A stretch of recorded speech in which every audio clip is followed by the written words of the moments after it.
¿Qué sabe sobre un arma como la bomba sísmica? Seguramente la escucha por primera vez, igual que el rayo de la muerte de Kugo. La humanidad ha perfeccionado formas sofisticadas de matarse entre sí a lo largo de la historia. En lugar de vivir en paz y progresar, la humanidad gasta enormes recursos en inventar armas capaces de causar destrucción, arrasar ciudades enteras y eliminar continentes completos de la faz de la Tierra. Las armas nucleares son muy letales, pero casi no se usan y solo funcionan como disuasión.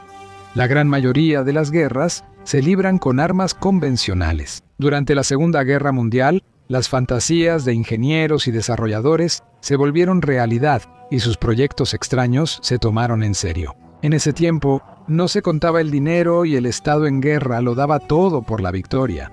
No solo Alemania tenía desarrollos secretos que parecían de ciencia ficción, también británicos, estadounidenses y japoneses. La Unión Soviética también preparó sorpresas para el enemigo. No siempre las pruebas resultaban bien, pero no nos adelantemos.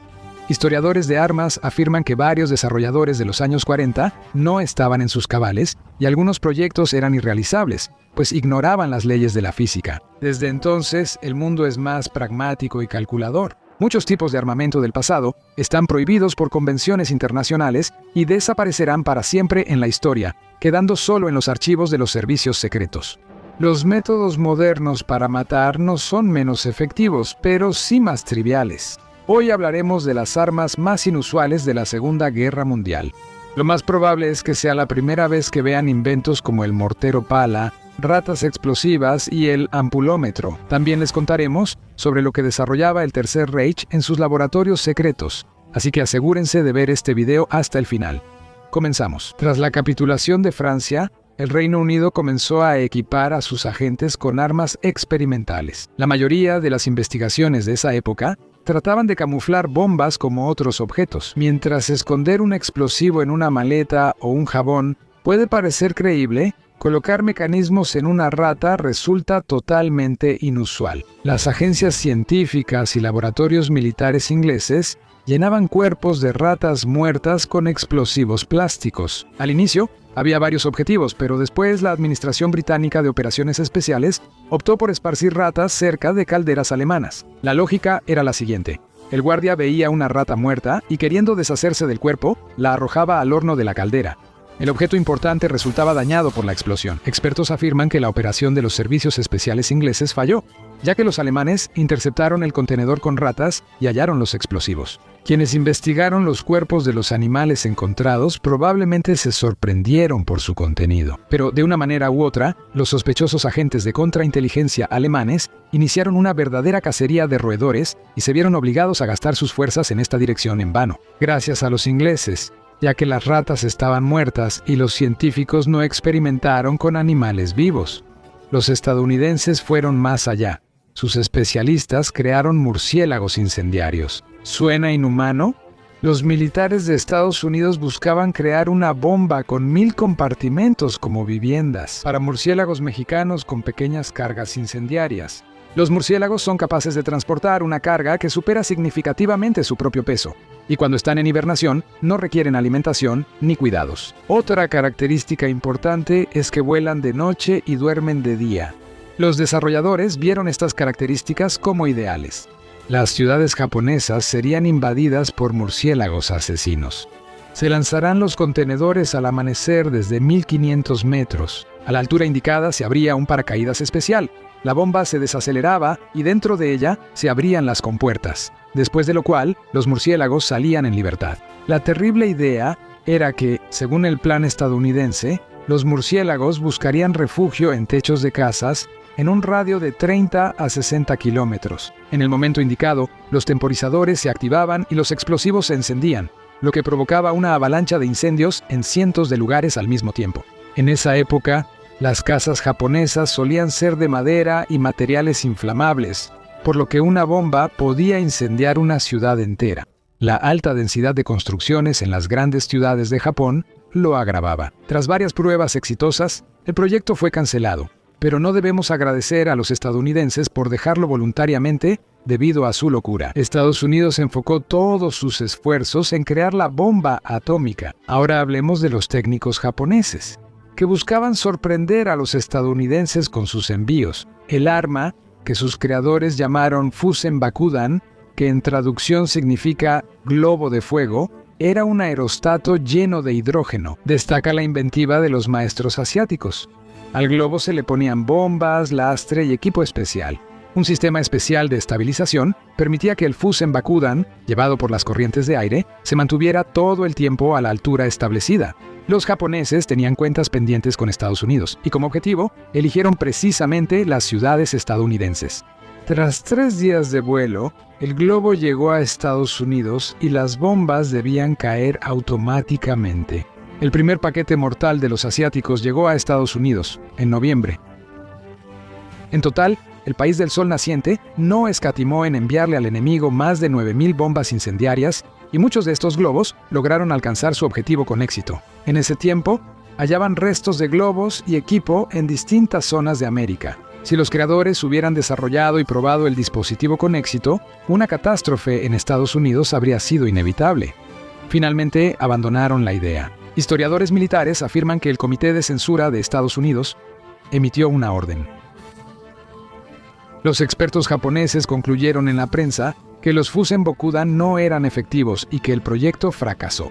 Sin embargo, las bombas atómicas de Estados Unidos, que devastaron 2 ciudades japonesas, también influyeron en el fin del sistema de desarrollos militares únicos del país. También contribuyeron a su pronta salida de la guerra. Para cerrar el tema del uso de animales en la guerra, cabe mencionar que la Unión Soviética entrenó perros saboteadores desde 1924.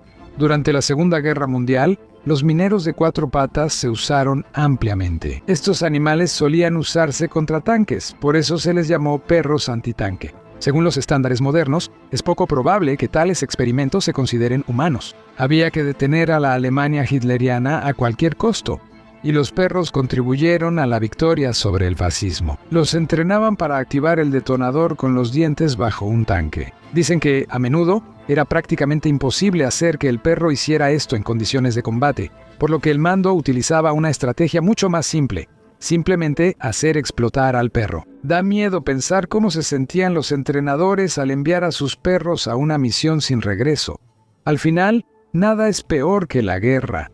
Se sabe que los perros fueron tan efectivos que los alemanes, asustados, disparaban a cualquier perro que veían. No hay cifras precisas, pero algunos datos indican que destruyeron al menos 300 tanques alemanes. En batallas locales, su participación era una gran ventaja.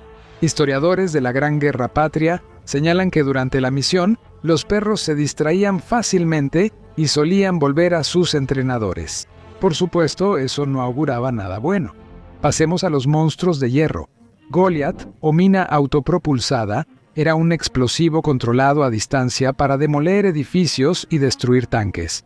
Los alemanes lo presentaron en 1942, usando un diseño especial para llevar una bomba de 165 libras al objetivo. Tanques, infantería, puentes y edificios serían afectados por los Goliath. En una foto de archivo se ven estos dispositivos capturados por soldados británicos.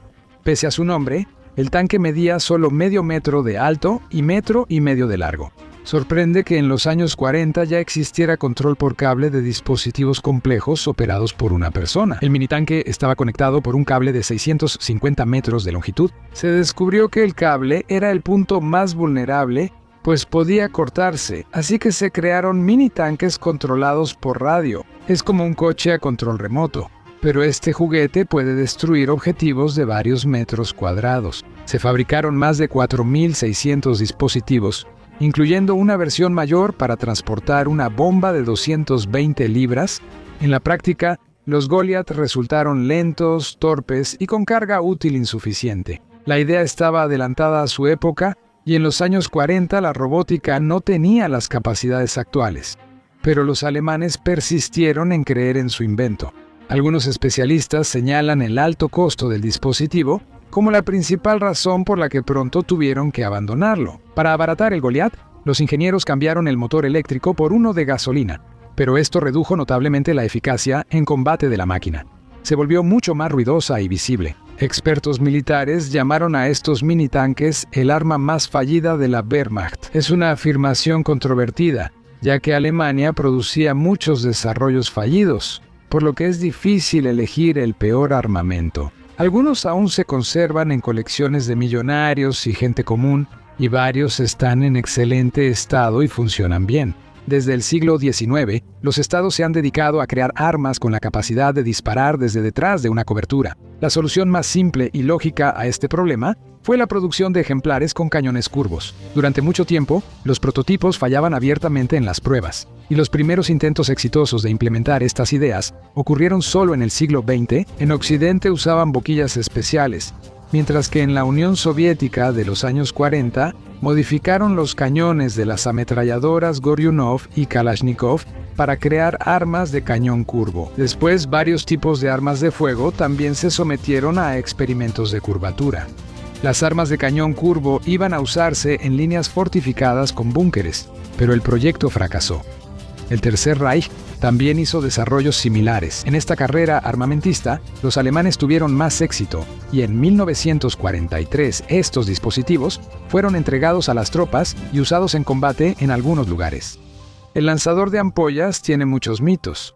Algunos dicen que fue creado en el Leningrado sitiado porque la gente, debilitada por el hambre, no podía lanzar botellas incendiarias contra los alemanes. La leyenda solo es cierta en parte. El lanzador de ampollas sí se usó y fabricó en el Leningrado sitiado, pero se desarrolló en la oficina de diseño de la fábrica 145 Kirov en Moscú. El dispositivo se diseñó como un punto medio entre un lanzallamas de infantería y uno fijo. El lanzador de ampollas era un pequeño mortero que disparaba ampollas de vidrio o metal con mezcla incendiaria autoencendible. Aunque tenía un calibre de 125 milímetros, solo era eficaz en casos aislados y a corta distancia. Esto contó el historiador Víctor Zanfirov sobre este dispositivo. Es difícil saber su efectividad. El tiempo, además de las cápsulas con sustancias tóxicas, la tripulación del lanzador de ampollas también disponía de municiones tipo ACH-2, en las que la cápsula con mezcla incendiaria estaba unida a un detonador en miniatura. Es un arma primitiva, pero sorprende el enfoque. No es fácil idear algo así. Aunque revolucionario, el lanzador de ampollas era muy poco confiable. Se han documentado incidentes en los que las cápsulas con mezcla incendiaria explotaban en el cañón, lo que resultaba fatal para el equipo que usaba este dispositivo. Por cierto, no presten atención, aún no existen tipos comunes de equipo militar. Tan solo los vehículos aéreos no tripulados letales valen la pena mencionar, por ejemplo, los pequeños drones que pesan solo 33 gramos, y debido a su tamaño extraordinariamente pequeño, son casi imposibles de detectar. Si quieren un video sobre armas inusuales actuales, como robots y drones usados por superpotencias, díganlo en los comentarios. El mortero Pala puede parecer un error de diseño, pero fue aprobado por el Instituto de Investigación Científica Soviético número 13 del Comisariado del Pueblo para Armamento, asignándose muchos recursos para su desarrollo. El dispositivo realmente es poco convencional. Sin embargo, no solo fue adoptado por el ejército, sino que también cumplió exitosamente con sus tareas. El híbrido de una pequeña pala de infantería y un mortero tenía un calibre de 37 milímetros. Al usar el arma como mortero, la pala servía como placa base, y aún así, la historia del mortero Pala no fue muy larga. Durante los años de la guerra, el dispositivo perdió su relevancia, ya que otros tipos de equipo lo superaron en alcance y potencia de los proyectiles, por lo que el invento pronto fue retirado del servicio. Algunos expertos destrozaron la creación de los ingenieros soviéticos, describiéndola como mala pala, mortero inútil. La bomba sísmica buscaba causar daños catastróficos en territorio enemigo. El inglés Barnes Wallace ideó el concepto de esta bomba cuando notó que gran parte de la energía de las explosiones clásicas se desperdicia al dispersarse en el aire. Este malentendido debía resolverse con un proyectil similar a una gran bomba aérea de punta afilada y muy dura. Tras ser lanzado desde un bombardero, el proyectil penetraba la tierra y detonaba, generando potentes vibraciones en el suelo. Wallace y su equipo construyeron varios tipos de proyectiles que posteriormente se utilizaron contra instalaciones industriales y objetivos militares. Gracias a ellos, la fábrica de cohetes UM-2 quedó fuera de servicio, el acorazado Tirpitz fue hundido, y otros objetivos antes invulnerables fueron destruidos. Al ver el éxito inglés, los estadounidenses intentaron crear una bomba para provocar un tsunami. Por cierto, Los expertos afirman que esta idea era viable, pero afortunadamente nunca se realizó. Una de las ideas más ambiciosas de ingenieros japoneses fue el rayo Kugo, creado para derribar aviones a cientos de kilómetros. Al final de la Segunda Guerra Mundial, los estadounidenses obtuvieron documentos que indicaban que los desarrollos secretos de este proyecto comenzaron en 1939. Si bien en papel esta arma parecía futurista e intimidante, en la práctica los japoneses solo lograron eliminar a unos cuantos conejos. El llamado rayo de la muerte mataba pequeños animales a 30 metros en solo 10 minutos. Kugo no lo logró pese a objetivos serios. Los alemanes también intentaron algo similar sin éxito. Los submarinistas suicidas Fukuryu eran parte de las fuerzas especiales del ejército japonés. 6.000 personas fueron capacitadas para usar equipo de buceo y manipular varas de bambú de 5 metros con 15 kilos de explosivos en los extremos. Sí, eran tiempos duros. El lastre de plomo en los trajes de los buzos les ayudaba a mantenerse en el fondo. Al ver un barco enemigo, Fukuryu debía acercarse y golpearlo con la vara. Naturalmente, prácticamente no tenían posibilidades de sobrevivir a la explosión. Por cierto, no hubo reportes de que estos suicidas fueran utilizados realmente en combate, salvo por un caso donde se afirmó que un barco de desembarco de la Marina de Estados Unidos y su buque auxiliar fueron atacados por nadadores kamikaze. Los alemanes crearon un supercañón llamado Arma de la Venganza. Se construyó en una colina y podía disparar proyectiles de artillería a través del Canal de la Mancha hasta Londres. La segunda fue construida más al este, pero durante las pruebas el cañón mostró resultados 2 veces menores de lo esperado. En mayo del 44, el disparo alcanzó 88 kilómetros. En julio, mejoró a 93 kilómetros. La construcción se hacía bajo ataques constantes de la aviación inglesa. Uno de estos dispositivos participó en combate, pero al ser poco eficaz, se dejó de producir el arma.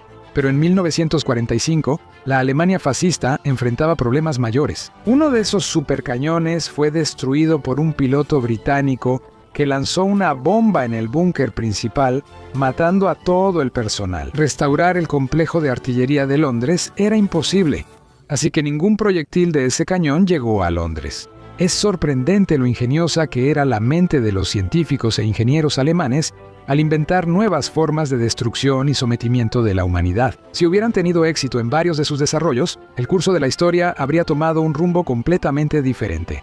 En verano de 1942, Hitler recibió proyectos secretos de 2 tipos de tanques superpesados nuevos. Eran verdaderos monstruos que pesaban 1.000 y 1.500 toneladas. Para comparar, un tanque Tigre común pesaba solo 60 toneladas, tenía más de 42 metros de largo y una tripulación de más de 100 personas. Los proyectiles eran tan pesados que se pensó transportarlos en camiones especiales, pero no se logró. Los alemanes realizaron desarrollos militares inusuales en los años 30, por eso no los incluimos en el video. Son armas de la Segunda Guerra Mundial. Comenten si quieren un video sobre el arma secreta del Tercer Reich. Antes de la guerra, la Alemania nazi soñaba con dominar el mundo. El deseo de crear un arma capaz de destruir objetivos en zonas inaccesibles llevó a los alemanes a desarrollar el proyecto único llamado el Pájaro de Plata. El proyecto contemplaba la creación de un bombardero espacial suborbital hipersónico. El autor, Eugen Sänger. Los alemanes buscaban llegar a Estados Unidos con bombarderos. El segundo objetivo eran las zonas industriales remotas de la URSS en los Urales y Siberia, donde no alcanzaban otros misiles. El desarrollo del Pájaro de Plata inició antes de la Gran Guerra Patria. Pero en 1941, el diseño se detuvo temporalmente porque el proyecto no ofrecía resultados inmediatos y la carga de bombas dependía de la distancia. Por ejemplo, hasta Nueva York debía llevar 6 toneladas de bombas. 3 años después intentaron retomar el proyecto, pero faltaban recursos para continuarlo. Como muchas ideas ambiciosas de Alemania en los 40, este proyecto solo existió en planos. Ingenieros modernos dicen que, como intentaron crear el avión, no pudo existir. Según cálculos, se habría desintegrado al entrar a la atmósfera. En este video, mostramos varias ideas de desarrolladores y armas de la Segunda Guerra Mundial, destacando la historia de las ratas detonantes. Aunque no hubo nada a gran escala en este proyecto, cuesta creer que los científicos lograran una solución tan sorprendente. Comenten, ¿cuál desarrollo les pareció más inusual? Gracias por vernos y darle like. Nos vemos en los próximos capítulos.